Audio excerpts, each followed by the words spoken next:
avalanche of bad news hitting President Biden as the 2024 election approaches. Shows Donald Trump ahead, certainly on a number of questions. This one in particular, the survey shows that 55% believe Trump's presidency was a success. 61% say Biden's has been a failure. Overall, Trump has a 6% lead. And guess what? That's from CNN, so you know that had to hurt. On the campaign trail, a brand new CNN poll out this morning shows Trump sustaining his lead over President Biden among registered voters, 49. So now the media is talking about how great Trump is doing. So my question is this: how are they going to replace Biden come 2024 election? Welcome to Verbal Online. My name is Noel, battling MS. And in this video, I wanted to show some of the facts that Biden is trailing Trump. So if this is your first time on the channel, go ahead and click on that like button and comment below. Let's take a look. How are they going to replace Biden? Or are they just going to keep trying to win with him? Let's take a look. 9 to 43%, with more saying they considered Trump's presidency a success than Biden's. Last night, Biden sought to capitalize on his opponent's legal woes at the White House Correspondents' Dinner. I want to thank you for the warm welcome. Journalism, Hollywood, and politics colliding in Washington with President Biden in rare form as comedian-in-chief. Yes, age is an issue. I'm a grown man running against a 6-year-old. The president using the White House Correspondents Association annual dinner to launch a barrage of jokes at his 2024 presidential challenger, former President Donald Trump. Age is the only thing we have in common. My vice president actually endorses me.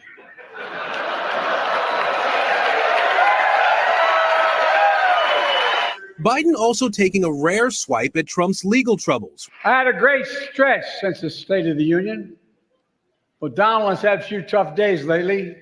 You might call it stormy weather. The president has ramped up direct attacks on Trump, but Biden's age didn't escape the night's entertainer from Saturday Night Live, Colin Jost. Shout out to that guy. He made fun of everybody. Economy is kind of like you on the steps of Air Force One. Trump reacting on social media Sunday morning, calling the dinner really bad and saying Colin Jost bombed and Crooked Joe was an absolute disaster. Doesn't get much worse than this. Charlie, these polls, I mean, clearly good news for Donald Trump. Question is, can he hold the momentum to November? Yeah, no, exactly. And I think that it's important. The fact that it's from CNN makes it even a more bitter pill for the Biden administration. And of course, that those numbers are outside of the margin of error, which is very good. And I always caution against reading too much into polls at this point in an election. But I think that those success failure rates really are important.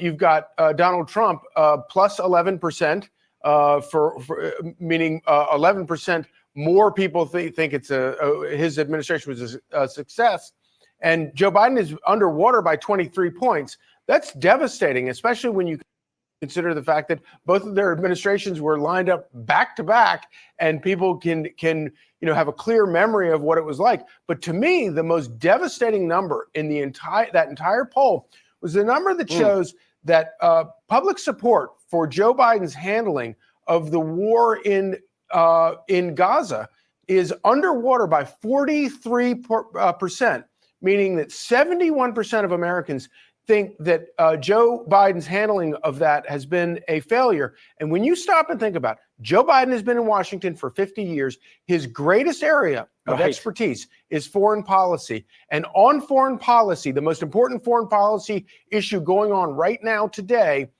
71% of Americans think he is a failure. That is a stunning rebuke of Joe Biden. When you look at just the swing states alone, Donald Trump is beating Joe Biden in every state. Arizona is up by 3, Georgia 6, Michigan 3, North Carolina 5. The only two states where it's really close, we were there last week, Pennsylvania as well as Wisconsin. And What's going on in Pennsylvania and Wisconsin? Open your eyes. Because how can you have the president making fun of a guy that's in court? That's like punching down. Who does that? Will be. It's still It's always up going to right there.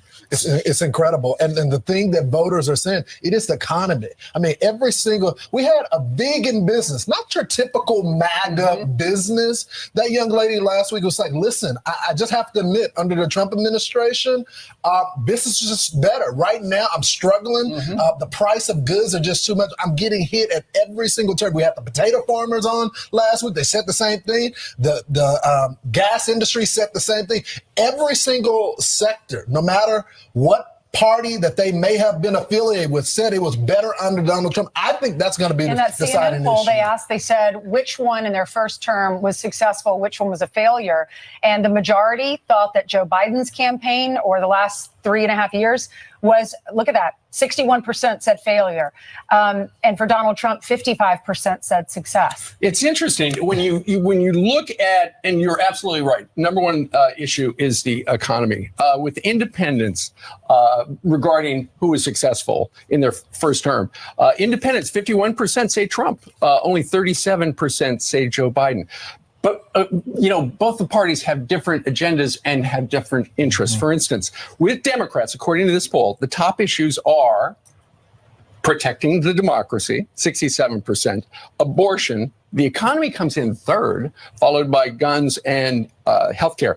However, when it comes to the Republicans' number one issue is the economy at 79%, immigration at 71%, and crime at 65%. Actually, a majority of Republicans, 54%, say protecting democracy is important to them as well. Let me say this much. I have a lot of Democratic friends that say that changing the president is not going to change anything. So that getting Trump inside of office is not really going to change anything. So therefore, they're going to vote Democrat. And I'm starting not to even believe that rhetoric or that talking point, because they said the same thing the first time Trump got elected. Gas prices went down, economy got better. A lot of things changed by Trump being in office. So now they're saying that nothing's going to change. So therefore, let's keep biting in. Now I'm starting not to believe that argument. That's just a narrative that they want to spin to try to keep Biden in office. But I want to see it. I want to see the Republican go in, Trump go in, and give him an opportunity, because the current president is just destroying this country. Look at the numbers. Let's keep listening. Two different kinds of approaches to what's important to America. Five-way race. RFK, one poll, he's taking it out on Trump. In this poll, Trump wins, gets 42% of the vote. Biden gets 33% of the CNN poll. Kennedy gets 16, West gets 3. So the former president wins by 9 points. Last week it was just the opposite. RFK was taking a bite out of Trump. So it's going to be hard to really understand the impact of RFK Jr. So in the CNN poll, if it's a head-to-head Biden-Trump, Trump is ahead by 6 points. If you add in the 3 other candidates, Stein and West and RFK, but it's 9 points. I think as we get closer to the election, there's going to be some regret from the Biden camp for not letting RFK have some sort of debate, some type of town hall. Because of that, Lawrence, he would have crushed him. He would have crushed Biden. He would have crushed Biden. And we're in the middle of a criminal case right here in the southern area of New York City. His polls are. He's doing better than he was before. American people care. They're worried about the money and the grocery store prices that they're experiencing. But they don't care about a New York court case. But they hope a conviction turns that all around. Yeah. That's what they say, that they have some internal polls say if Donald Trump is convicted, even if it's likely to be overturned, that will change things. That's the gamble. I don't think that they just want to say, yeah, Trump is guilty. How are you going to elect or vote for somebody who got found guilty in court? It's crazy. Hopefully it doesn't work. As it looks right now, it doesn't look great for Trump, but he's in a New York City courthouse. Let's see. I don't think it will. I think it's just going to send his numbers soaring even higher. Yeah, it defies conventional wisdom. Yep. That's got to hurt for him. But I want to get to this one, Charlie. I want you to listen to what Senator Lindsey Graham had to say about Trump's case for presidential immunity. Roll tape. I'll get your comment. I think the court's going to find that presidential immunity exists for President Trump like every other president, but you got to be within the scope of being president. I think they'll send it back to the lower courts to find out exactly what actions fall within presidential immunity and what are considered personal. I think that's the way this will end. It will be some immunity for some of the actions. So it's like partial immunity, I guess. How do you think this whole thing plays out, Charlie? Does Trump get immunity?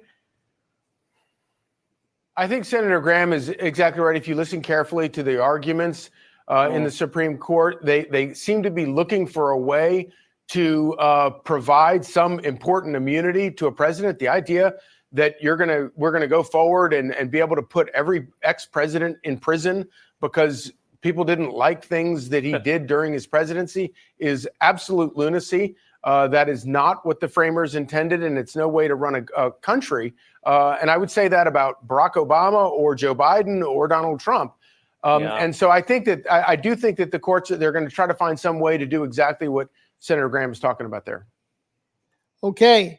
Well, I'll say this much. In my opinion, they're doing all of this just to say that that man was guilty, therefore do not vote for him. But after the election is gone, all of this is going to be gone.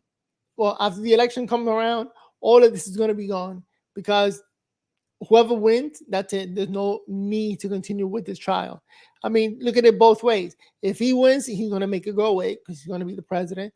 If he loses, whoever wins is going to make it go away because they don't want to talk about him anymore. The only reason they're talking about Trump so much is because he has a possibility of winning. And therefore, they're trying to take that possibility away from you. But you know what? Let me know in the comment section below. What do you think about that report that you just saw?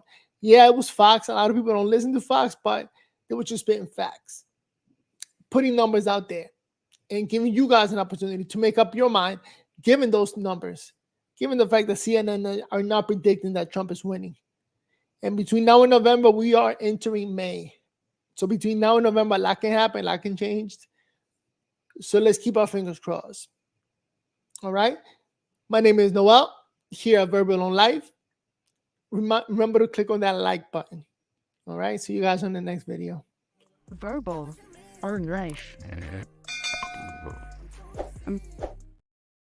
All right. We're going to keep it going. We are going to go live later today. I just wanted to do a test run to see how this sounds. I'll give it a check. See you guys. Peace.